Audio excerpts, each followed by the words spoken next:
कळत नकळत 7 दिवस कुठं निघून गेले ना कळालेच नाही आणि आज आहे 8वा दिवस. तर तुम्ही म्हणत असाल असं का म्हणते? तर जे माझे शॉर्ट व्हिडिओ बघतात त्यांना कळालंच असेल की मागच्या 7 दिवसापासून माझ्या घरामध्ये ना श्री गुरुचरित्र पारायण चालू होतं आणि आज त्याचं उद्यापन आहे. हे 7 दिवस कसे गेले ना मला कळालेच नाही. पूर्ण दिवस वाचनामध्ये, स्वामी सेवामध्ये ना कळालंच नाही की काय चालू आणि काय नाही. आणि महत्त्वाचं म्हणजे ना ज्यावेळेस पण हे पारायण करते ना त्यावेळेस ना उद्यापनाच्या दिवशी ना थोडंसं मन आहे ना असं भरूनच येतं. असं वाटतं काहीतरी आता उद्यापासून खाली खाली वाटणार आहे. आता आपण गणपती बसवतो, गौराई बसवतो, त्यासोबत नवरात्रही असतं. त्यावेळेसही आपल्याला तसंच होतं. जसं की प्रत्येक वेळेस मला आहे ना ज्यावेळेस पण उद्यापन असतं ना त्यावेळेस असं एखादी गोष्ट तरी खाली खाली होते असं मला वाटत असतं. असं तुमच्यासोबतही होतं का? मला कमेंट सेक्शनमध्ये नक्कीच कळवा. बरं, असं आज माझी दिवसाची सकाळी ना बऱ्यापैकी लवकर झालेली आहे, कारण की मला आहे ना 11 ते 11:30च्या दरम्यान आहे ना महाराजांना आहे ना नैवेद्य देऊन आणि उद्यापन करून घ्यायचं आहे. तर यावेळेस मात्र मी ना अगदी साधं सोपं केलेलं आहे, फक्त नैवेद्य दिलेला आहे. मागच्या वेळेस मी ना एक जोडपं सुद्धा जीव घातलं होतं, पण यावेळेस मात्र आहे ना अगदी घरातल्या घरात शॉर्टकट करून घेतलंय, कारण की मला आहे ना म्हणजे एवढी काही इच्छा नव्हती की खूप मोठं करावं वगैरे. आणि त्यातल्या त्यात ना थोडीफार सकाळी सकाळी धावपळ सुद्धा असते आणि सुवासिनी बोलायचं म्हटलं ना तर सकाळी मोस्टली ना जोडपं अवेलेबलच नसतं. त्यामुळे म्हटलं जाऊ द्या, आपण जसं असेल तसं थोडकं मोडकं करून घेऊया. शेवटी आपली मनाची श्रद्धा महत्त्वाची असते. त्यामुळे ना मस्तपैकी मी नैवेद्याची तयारी करून घ्यायची होती.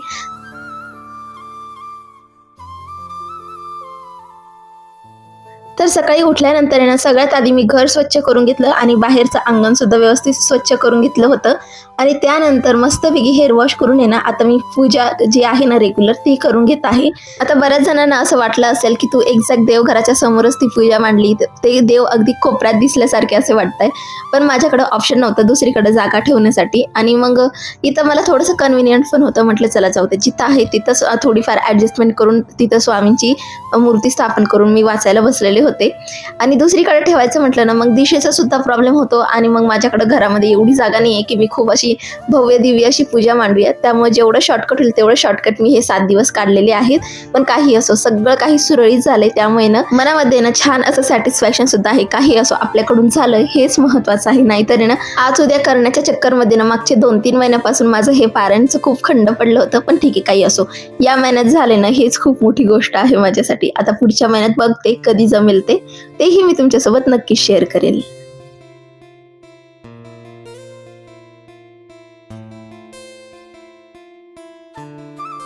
तर आता वाजलेले आहेत सकाळचे 8 आणि आता मला स्वयंपाकाची तयारी करायची आहे. पण महत्त्वाचं म्हणजे ना दररोज तर प्रथम इतक्या लवकर उठत नाही, पण आज तो इतक्या लवकर उठलाय ना की मला आहे ना म्हणजे ते म्हणतात ना आपल्याला काहीतरी काम करून घ्यायचं असेल ना त्या दिवशी ना काही ना काही गडबड होतेच.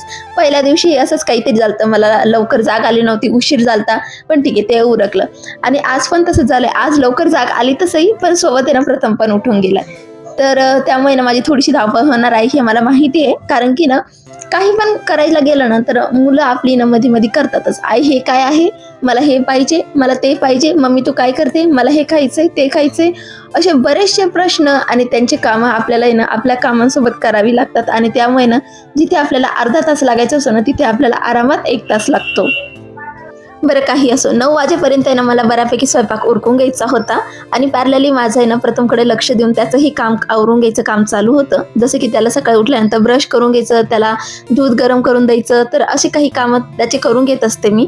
आणि यापैकी ना बऱ्यापैकी कामं तो स्वतःहून करतो, त्यामुळे ना मला थोडंफार तरी आधार बसतो. तर आज नैवेद्यामध्ये ना भरपूर असे मेनू मी ठेवलेले होते, जास्त नाही पण माझ्या मते ते खूप जास्त आहे, कारण की मी एकटी असते ना त्यामुळे मग मी एवढे कुटाने स्वतःसाठी काही करत नाही. अगदी बेसिक बनवते, जे प्रथम खाईल आणि मीही खाईल असं काहीतरी. एक तर भाजी पोळी, वरण भात, खिचडी, असंच काहीतरी आमचे मेनू असतात. पण आज नैवेद्याचं ताट आहे त्यामुळे ना आज आमच्याकडे भरपूर काही बनणार आहे आणि छान वेगवेगळं बनणार आहे. तर आज मी ना मस्तपैकी वरण भात सोबतच पालक पनीर, चपाती आणि शिरा हे सगळं मेनू ठेवलेला आहे.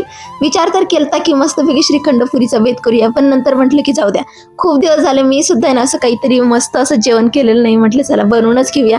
आता कितीही म्हटलं तर आपण देवाच्या नावाखाली स्वतःच खाणार आहोत, त्यामुळे म्हटलं जाऊ द्या बनवूनच घेऊया. आणि तसंही मला जर काही रिझन असेल ना त्यावेळेस स्वयंपाक बनवायला आवडतो, नाहीतर रिझन नसेल ना तर मग मला असं वाटतं उगाच वेस्ट कशाला घालायचं, उगाच एवढं तेलकट तुपकट कशाला बनवायचं, असं माझ्या मनात विचार चालतात.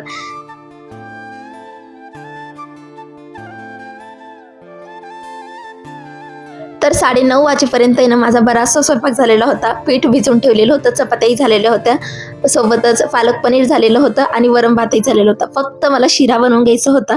पण म्हटलं जाऊ दे, आता प्रथमला पहिले शाळेत पाठवते आणि त्यानंतर माझी जी कामं आहे ती मी आवरून घेईल. त्यामुळे सगळ्यात आधी इथे मी प्रथमचं आवरून वगैरे घेतलं आणि त्याला मी सांगितलं होतं की आज बाप्पाचा शेवटचा दिवस आहे, त्यामुळे तो बघा त्याच्या तोंडातनं किती छान मंत्र बनतोय.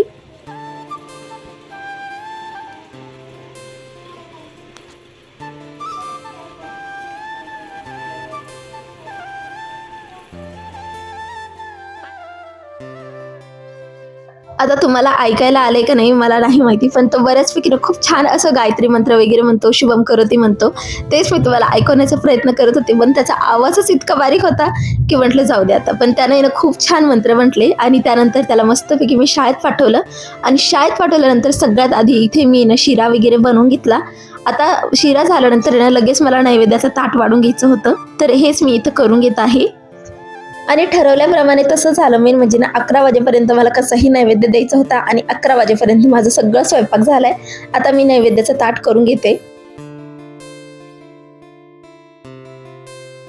तर नैवेद्य बनवताना जेवढे काही मी मेन्यू बनवलेले आहे ना, यामध्ये मी कांदा लसूण अजिबात वापरलेला नाहीये. अगदी कांदा लसूण विरहित आजचा स्वयंपाक आहे. आणि महत्त्वाचं म्हणजे आज शेवटचा दिवस आहे, त्यामुळे मनात एक छान असा आनंद तर आहे, सोबतच एक असा विचलितपणा सुद्धा आहे, कारण की आता उद्यापासून हे असं काही करता येणार नाही. डायरेक्ट आता ज्यावेळेस करायला बसवेल त्यावेळेसच राहील.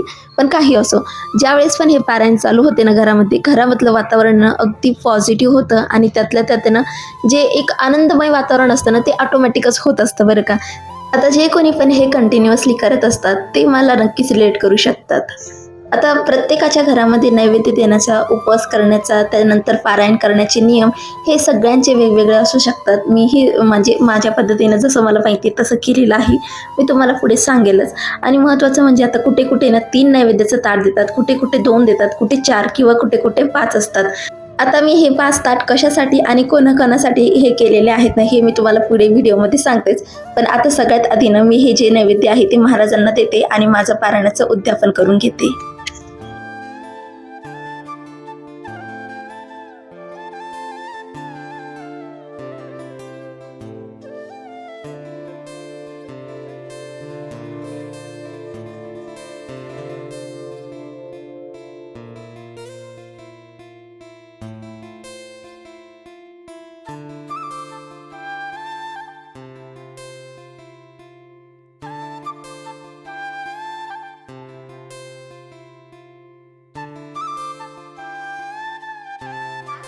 गुरुचरित्र पारायणाची सांगता झालेली आहे. मागच्या शुक्रवारी मी सुरुवात केली आणि या शुक्रवारी म्हणजे आज शुक्रवार आहे, या दिवशी मी माझी जी काही पारायणाची सांगता आहे ती केलेली आहे.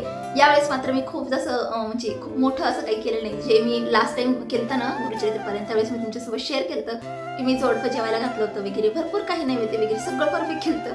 पण यावेळेस माझ्याकडून तसं एवढं काही झालं नाही. अगदी साधं सिंपल मी ठेवलेलं आहे. आणि जोडपं जेवायला बोलवायचं ह्यावेळेस माझी काही तेवढीही नाही झाली, यावेळेस नाही झालं माझ्याकडून. थोडक्यात मी तुम्हाला तेवढं सांगेल आणि जसं जमेल तसं अगदी थोडक्यात मी हे आटोपलेलं आहे. पण इथं मी 5 नैवेद्य दिलेले आहे. आता तुमच्यापैकी बऱ्याच जणांना प्रश्न पडला असेल की 5 कशासाठी.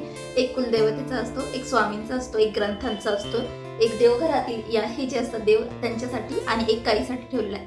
आता तुमच्यापैकी बरेच जण विचारतील की तुमच्याकडे तर गाईच अवेलेबल नाही, मग तुम्ही काय करणार. तर मी आज सकाळीच दूधवाले काकाचे आहेत ना, त्यांना विचारून घेतलं होतं की तुमच्या गाईला तुम्ही म्हणजे आपण जे खातो ते म्हणजे ते खाऊ घालतात का वगैरे, कारण की इथले जे जवळची गाय आहे ते जे हे आहेत ना ते नाही खाऊ घालत. त्यामुळे तो प्रॉब्लेम व्हायचा. मग मी दूधवाले काकांना विचारलं, ते म्हणे ठीक आहे म्हणे, आम्ही देऊन टाकू, नैवेद्य येतं, मग आम्ही त्याला नाही म्हणू शकत. मग ते जे काम आहे ते माझं आता कम्प्लीट झाले. आता हे याच्यातले 3 ताट आहे ना, ते उद्या मी देऊन टाकेल आणि बाकीचे 2 घरातच मी खाऊन घेईल. आणि त्याच्यानंतर माझे आता तुमच्यापैकी बरेच जण विचारतील की दीक्षा तू काय काय नियम वगैरे पाळले, काय खाल्लं. तर मी तुम्हाला मोस्टली सांगते, मी मोस्ट ऑफ द टाइम दिवसभर उपवास पाळायचे, दिवसभर मी चहावर राहायचे. स्वामी महाराजांना मी सकाळी खडी साखरेचा, कधी मनुकाचा, कधी बदामचा, कधी ड्रायफ्रूट म्हणजे सुकामेवा किंवा फळ असं काहीतरी मी सकाळी नैवेद्य द्यायचे. आणि संध्याकाळी मी मोस्ट ऑफ द टाइम फक्त बटाटे खाल्लेले आहे. राहिली कसर तर मग ते मी पालक पनीर कधीतरी बनवून घ्यायचे, पण मोस्ट ऑफ द टाइम मी बटाटाच खाल्लेले आहे. त्याच्या बटाटा आणि चपाती, हे दोनच माझं मेन्यू होता. आणि मी बटाटा खाऊन खाऊन इतकी उबगले की नाही. मी आज बटाट्याची भाजी बनवणार होते, म्हटलं नको आता, मी लई बटाटे खाल्लेले, मला आता बटाटे खाण्याची अजिबात इच्छा नाही. त्यामुळे मी अजिबात ते काही तळण वगैरे बनवले नाही, भाजी पण बनवली नाही. सरळ साधी सोपी ना जी पालकची भाजी बनवली होती, पालक पण ती ठेवलेली आहे, कारण की ती तरी थोडी चांगली लागते. पण बटाटा खाऊन माझं खूपच जास्त उबगून गेलेले मला. त्यामुळे ते एक केलं. आणि त्याच्यानंतर बाकीचे तर असतात आपले ब्रह्मचर्य असतं, ते तर ऑब्व्हियसली माझं होतंच. आणि त्याच्यानंतर अजून एक नियम पाळण्यात नाही आलं, ते म्हणजे ना मला आहे ना माझ्यासोबत माझा लहान मुलगा राहतो प्रथम. आणि मी जर खाली झोपले ना आणि तो कधी ना कधी ना असं चटईवर जर झोपले ना, तो माझ्या शेजारी झोपत असतो, तो मला सोडून झोपत नाही. आणि मोस्ट ऑफ द टाइम काय करतो, तो झोपेत असताना ना अशी कळवट वगैरे घ्यायला गेला ना, तर तो एकदम हलक्या हाताने अजिबात घेत नाही. म्हणजे एकदम आल्ला आपण कशी एकदम इकडून उचलून तिकडे ठेवतो, तसं मुलांचं अजिबात नसतं. ते ना पोटल्यात म्हणते तसं काय माहिती, मग ते उचलतात तिकडून डोक्यात तिकडं पटकतात. त्यामुळे ना 2दा-3दा असं झालं, मी एकदा खाली झोपले होते, त्याच दिवशी त्यानं 2दा-3दा त्याचं डोकं स्वतःला जमिनीला आदळून घेतलं. त्यामुळे मग म्हटलं जाऊ दे, हा नियम की माझ्याकडून पाहता येणार नाही, म्हणून मी पूर्ण वेळेस ना गादीवरच होते. मी काही माझ्याकडून ते पॉसिबल झालं नाही. आणि त्यातलं त्यात ना जे काही असतात कडधान्य, शेंगदाणे, डाळी दुळी, हे सगळं मी खाल्लेलं नाहीये. आणि कांदा लसूण ते पण ठीक आहे, ते पण नाही खाल्लंय. आणि आजचं संपूर्ण स्वयंपाक मी विदाऊट कांदा लसूण विरहित केलेला आहे. तर एवढेच काही सिम्पलचे नियम आणि काही नियम माझ्याकडून नाही पाळणे झाले, ते मी तुमच्यासोबत ऑनेस्टली शेअर केले. हे असं फॉलो करून मी माझे 7 दिवसाचं पारायण कम्प्लीट केलेलं आहे. आणि मोस्ट ऑफ द टाइम ना एक लहान मुलासोबत पारायण करणं खूप जास्त हेक्टिक होतं. कमीत कमी आपल्याला बऱ्याच वेळा उठावं लागतं त्याच्यातनं. 10-15 वेळेस तुम्हाला, म्हणजे शनिवार आणि रविवार मागच्या वेळेस बरं का, मी शुक्रवारी सुरुवात केली, शनिवार रविवार प्रथमला 2 दिवस सुट्ट्या होत्या. आणि त्या 2 दिवसात मला इतकी उठबस करावी लागलेली आहे.